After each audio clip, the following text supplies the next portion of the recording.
Director மேல உங்களுக்கு கோவமே வரலையா? என்னடா டயலாகே குடுக்காம நடிக்க வச்சுட்டாங்கன்னு. கோபம் வரல. அதெல்லாம் இல்ல. ஆனா என்னன்னா, நான் பொதுவா ஒரு ஆக்டருக்கு வந்து தன்னை வந்து நிலைநிறுத்திக்கிறதுக்கு ஆசை இருக்கும். எனக்கு எதுவுமே டயலாக் இப்போ நம்ம வந்து ஒரு அ மாற்றுத்திறனாளி, வாய் பேச முடியாத ஒருத்தரா இருந்து பேசல அப்படின்னா ஓகே. ம்.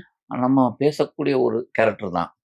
அப்ப அது லாஜிக்கா நம்ம ஏன் பேசல அப்படின்னு ஒரு லாஜிக் ஒண்ணு தேவைப்படுது.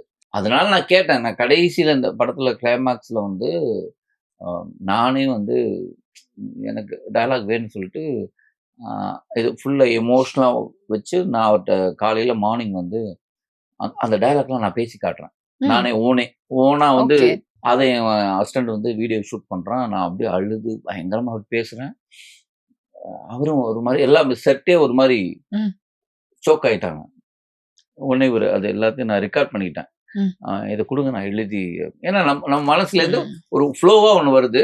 அது ஒரு அழகோட ஜா ம். ஒரு ஒரு வசனமா அவர் எழுதினாரு. எழுதி என்ட்ட குடுத்தாரு. ரொம்ப இன்ட்ரஸ்டிங்கா இருந்தது. "இத பேசலாம் சார். ம். கடைசில அத வச்சுக்கலாம்" அப்படின்னு. "Okay sir. இத எடுத்துடலாம்" அப்படின்னாரு. ஆனா நைட்டு 9, 9:30, 10 ஆகப்போது. "சார் அது எப்படி சார்? எனக்கு ஒரு 5 மினிட்ஸ் குடுத்தா போதும். ம். மோனோலாக் தானே. நான் நடிச்சு நான் அத பண்ணிடுறேன். வச்சுக்கலாம்" அப்படின்னு. அவரு வந்து எடுக்கவே இல்ல. "சார் எப்ப சார்?" "சார் ஒரு நாள் எடுத்துடலாம் சார்" அப்படின்னு. ம். "ஏங்க திருப்பி இங்க வந்தா நீங்க எடுக்க போறீங்க" அப்படின்னேன்.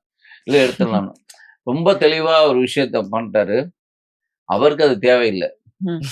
அதுக்கு வந்து நீங்க வந்து மாட்டேன்னு சொல்லாம எடுக்க போறோம், எடுக்க போறோம்ன்னு சொல்லி எல்லாம் முடிச்சாங்க. அதுக்கப்புறம் நான் வந்து புரொடியூசர்ட்டயே சொன்னேன். ஆக்சுவலா நான் என்ன சொன்னேன்னா, "இத எடுத்துருங்க. ம். உங்களுக்கு வேணும், வேண்டாங்கிறது நீங்க டிசைட் பண்ணிக்கலாம்." ஆனா என்ன என்ன படம் பார்த்தோன்னா, ஆக்சுவலா எனக்கு தோணுச்சு அது இருந்தா ஒரு ஃபினிஷிங் ஒரு ஒரு இன்ட்ரஸ்டிங் இருக்கும்னு. ஆனா டைரக்டரோட முடிவு தான்.